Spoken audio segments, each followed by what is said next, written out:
ચાલો ને આજે એક એવી દુનિયામાં જઈએ, બાળપણની એ ગલીઓમાં, જ્યાં ઝાડ જ આપણા પાક્કા દોસ્ત હતા.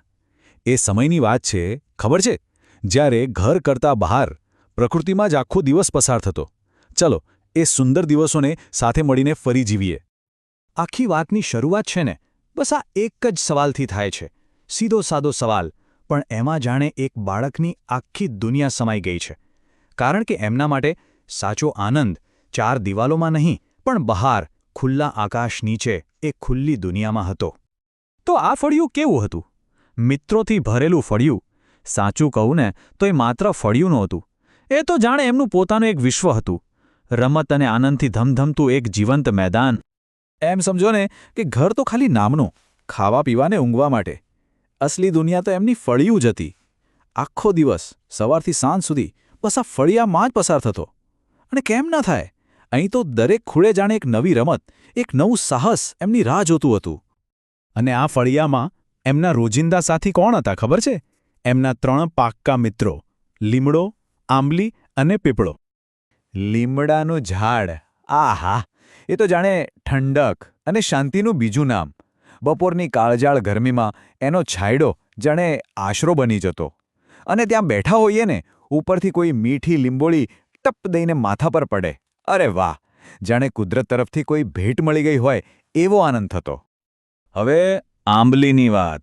એની સાથેનો સંબંધ તો એકદમ સાહસથી ભરેલો હતો. ઝાડ પર ચડવાનો પડકાર, પછી કાતરા તોડીને ખિસ્સા ભરવાની મજા, એ તો કંઈક અલગ જ હતી. અને લલિતાનું તો શું કહેવું? જે રીતે એ પોતાના ફ્રોકમાં ઉપરથી પડતા કાતરા ઝીલતી, એ દૃશ્યમાં જ સાચી દોસ્તીની મીઠાશ છલકાતી હતી. અને આ દોસ્તીમાં કળા પણ હતી હો. પીપળાના પાનમાંથી પીપુડી બનાવવાની મજા, એનો અનુભવ જ અલગ હતો. બધા પોતપોતાની પીપુડી વગાડે. પણ આમાં સૌથી મજાની વાત શું હતી ખબર છે? લાલાની પીપુડી ક્યારેય વાગતી જ નહીં.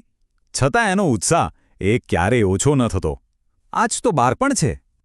તો આ તો થઈ રોજે રોજની વાત. આ તો હતા એમના કાયમી સાથી. પણ જ્યારે રજાના દિવસો આવે ને, ત્યારે શરૂ થતી એક ખાસ, એક સાહસિક સફર.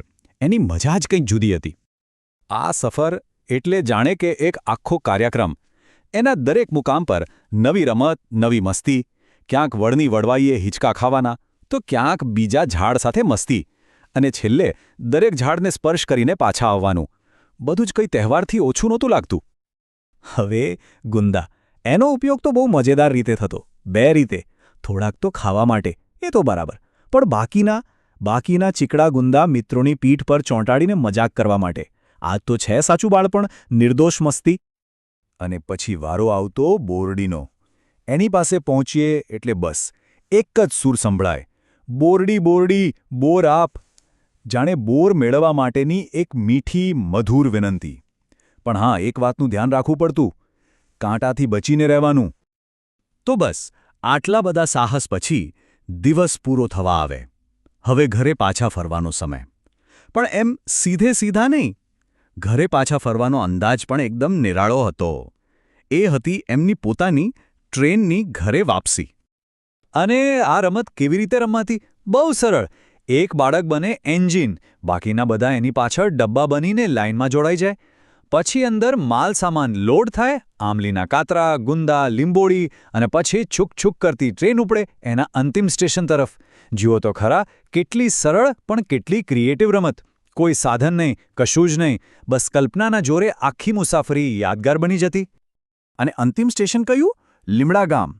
ત્યાં ટ્રેન પહોંચે, બધો માલસામાન ઉતારવામાં આવે, અને પછી ડબ્બાના ઢાંકણાના ત્રાજવાથી એ બધો ખજાનો તોલાય અને બધામાં સરખે ભાગે વહેંચાય. વિચાર તો કરો, એક નાનકડી રમતમાં જ સહકાર અને સમાનતાનો કેટલો મોટો પાઠ શીખવા મળી જતો. અને એટલે જ આ આખી વાતનો સાર બસ આ એક જ વાક્યમાં આવી જાય છે. આ બધા ઝાડ એ ફક્ત ઝાડ નહોતા. એ તો એ સૌના મિત્રો હતા. સાવ સીધી સાદી, પણ કેટલી ઊંડી વાત છે ને. અને અંતે આખી વાત પછી એક સવાલ મનમાં રહી જાય છે.